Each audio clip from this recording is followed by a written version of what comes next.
8 months passed. Hamza, Sail, and Taha lived in a state of permanent siege. Hamza installed industrial, grade generators and military, spec floodlights on their building, keeping their corner of Gulshan. Iqbal bathed in perpetual, artificial sunlight. But the city was restless. The incidents were escalating and combining. People weren't just vanishing. Their cars were found reduced to mere metal husks, the sludge monster's signature, and strange, mournful lullabies were reported near Seal, the off-construction site. The Surkata's residual influence. One cold, misty evening, the inevitable happened. The primary industrial generator on their rooftop failed with a sickening clunk and a puff of black smoke. Total darkness fell. The silence returned, that profound, oppressive silence that signaled the city was holding its breath. Sail, armed with a high-powered flashlight and a terrified grin, was working on the massive engine. Okay, fine. I admit I never took advanced industrial power systems, but this smells like more than a blown fuse, Hamza. It's a surgical failure. Hamza confirmed, checking the severed main power line. The cut wasn't rough. It was clean, precise, and sealed with a strange, oily residue that smelled of sweet perfume and ancient dust. Taha pointed his own tactical light at the adjacent building wall. A shadow, impossibly thin and tall, was standing there. It wasn't the heavy outline of the Surkata, nor the squat mass of the sludge monster. This shadow was graceful, female, and its eyes glowed with an eerie, emerald light. The Shural, Taha whispered, recognizing the legend of the ancient female entity, a being that preys on the minds of men, feeding on heartbreak and regret. She is the intelligence that planned the attack. The Shural didn't move. She simply stared, and a voice, impossibly beautiful and laced with seductive sadness, echoed only in their minds. The light always hurts the children. Time to let the city rest. Then, from the coastal distance, from the area of Clifton Beach, came a sound that dwarfed the previous monster's signals. It was a rhythmic, grinding thrum, like a colossal drum beating in the Earth's core. The ground began to vibrate.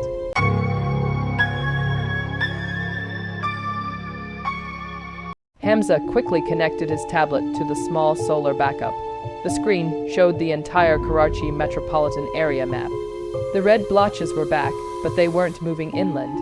They were all converging on the coast, specifically a kilometer-wide area around Manora Island and the old Karachi port. That thrumming, Hamza stammered, his hand shaking. It's the Dahak, the ultimate devourer, the king of the forgotten world. It's the source of the sludge, the pure, ancient hunger that the other monster was just a piece of. And the Shural. Sail added, pointing the flashlight beam at the receding shadow. She's the one who directs the hunger. She's the general, making sure the Dahak feeds effectively. The Shural's whisper returned, now laced with mocking amusement. You fought the limbs, boys, but the body demands the head. Taha, remembering the Surkata's weakness, realized the chilling truth. The Dahak is the final monster, the physical engine, but the Shural is the final anchor. She is bound to a place of immense psychological pain, a nexus of history and heartbreak. She is drawing her strength from the entire city's collective misery. Where is the single most heartbroken spot in Karachi? Sail asked desperately. The Mohata Palace, Hamza said, his mind racing through the city's history. A place built on love, abandoned by tragedy, or the Clifton Bridge, where the city's dreams often go to die. Taha shook his head, pointing at the historical map on Hamza's tablet. No, the old Port Trust building near Kimri. The Dahak feeds on mass and structure. The Shural feeds on the betrayal of promise. That place, built with colonial ambition and now rotting with neglect and corruption. It's the perfect combination. The ground thrummed violently. On the tablet, the massive red blotch that defined the Dahak began to push out from the harbor, its size eclipsing the entire coastline. We have to go to the port, Hamza declared, securing his flashlight. We take out the Dahak's physical core, and we break the Shural's emotional anchor simultaneously.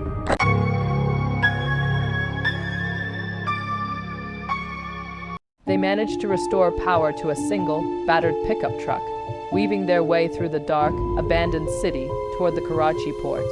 The closer they got to the coast, the stronger the sound of the Dahak's grinding became. The air was thick with the acidic smell of the black sludge, mixing with the Shural's haunting perfume. They reached the Port Trust area near Native Jetty Bridge. The scene was apocalyptic. The Dahak was not a creature, it was a landscape.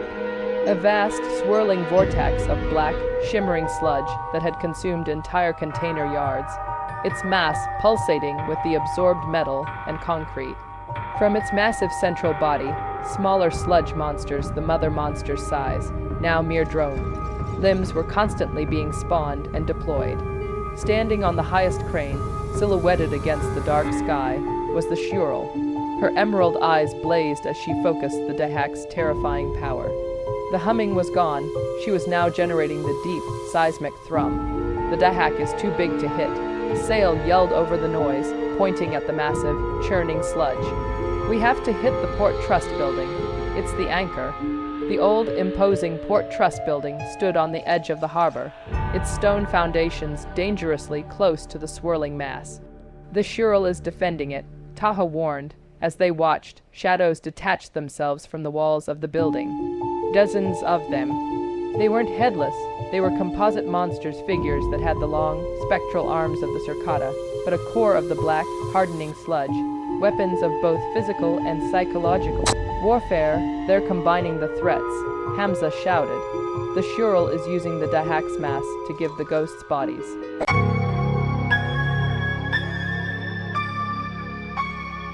Taha, you know the building layout. Get inside and find the oldest foundation point, the cornerstone. We need to disrupt the anchor. Sail, diversion. Diversion, with what? A witty limerick about structural decay. Sail panicked. Hamza shoved a thick, copper wire coil into Sail's hands. The main transformer bank on the pier. Connect this coil to the high-tension lines and aim it at the Dahak. If we hit its core with a massive, focused electrical surge, it might disrupt the synthesis. Sail, swallowing his terror, nodded. All right. Extreme electricity. Peak Karachi solution.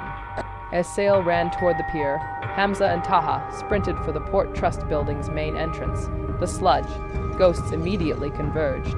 One ghost made of rapidly hardening black sludge and radiating the chilling sadness of the Circata, swung a long, phantom arm at Hamza. Hamza dodged, realizing the ghosts weren't afraid of the light anymore. They were too far from the Mazar. They were only vulnerable to focused psychic disruption. Taha, drawing on his experience with the Circata, found his weapon. He grabbed a forgotten, greasy bucket from a construction site and ran straight at the advancing ghost. "Hey, you tragic, composite reject," Taha yelled, his voice cracking with fear and adrenaline. "You think being a sad ghost is the worst thing? You're wearing a skirt made of melted cement. At least the Circata had dignity. You look like a poorly maintained office appliance."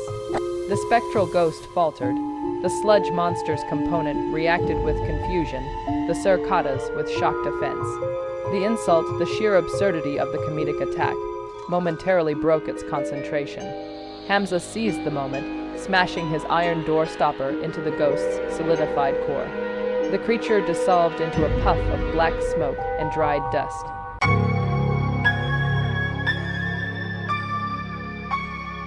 They sprinted inside, moving through the cavernous, abandoned halls of the Port Trust building. They reached the basement, the lowest, oldest point where the foundation stone sat, deep in the earth. The cold was unbearable, and waiting there, hovering over the huge, granite cornerstone, was the Shural. She was no longer just a shadow. She was solidifying, her face exquisitely beautiful but marred by a single, perfectly frozen tear running down her cheek. "You are so young to know such sorrow," she whispered, her voice flooding Hamza's mind with every regret, every failure, every moment of paralyzing fear he'd felt since the first monster arrived. "Give in, rest, let the hunger consume the pain." Hamza staggered, dropping to his knees, overwhelmed by psychic despair. Taha, his mind focused by the pure necessity of action, ignored the whispers. He saw the cornerstone, a massive block of granite. It was covered in ancient symbols, and in its center was a deep, shimmering crack, radiating the Shural's psychic energy. Taha searched his pockets. No iron, no light, only his small, rusted Tawiz amulet. He pulled it off his neck, placed it directly over the shimmering crack, and pounded it with his fist, driving the rusty metal tip into the ancient stone. The Shirl shrieked, a sound of pure, violated agony, the psychic link shattered.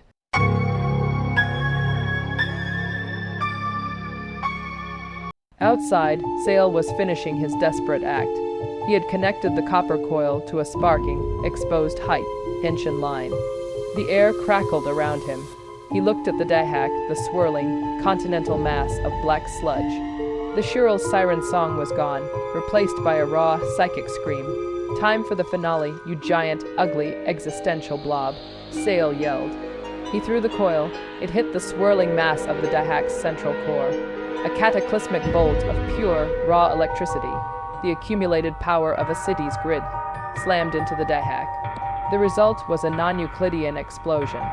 The black sludge instantly recoiled from the electricity, but without the Shirl's psychic control, the entire mass began to desynthesize. The Dahak exploded outward, not as a fluid, but as its individual components.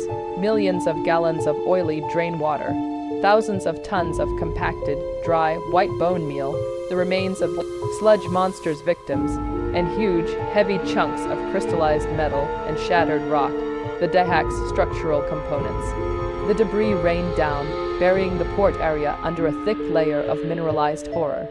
The Dahak, the ultimate hunger, was physically destroyed, dissolved back into the raw elements it had consumed. Inside the building, the Shirl's beautiful form evaporated into a faint, lingering scent of perfume and dust, her anchor shattered by the humble Tewiz. She wasn't destroyed, only banished, her power source cut off.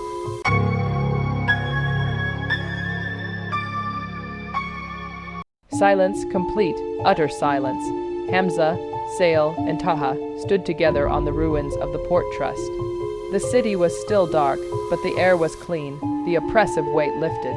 "It's over," Hamza whispered, looking at the distant, shining beam of the Mazar floodlights. Sale emerged from the shadow of the pier, his hair standing on end from the electrical discharge. "Yeah, but who do we call? We just destroyed half the Port Authority and proved that our city's infrastructure is built on ancient trauma and 1,000-year-old devourer god." Taha walked over to the Port Trust cornerstone. The rusty Tawiz was still stuck in the granite, sealing the crack.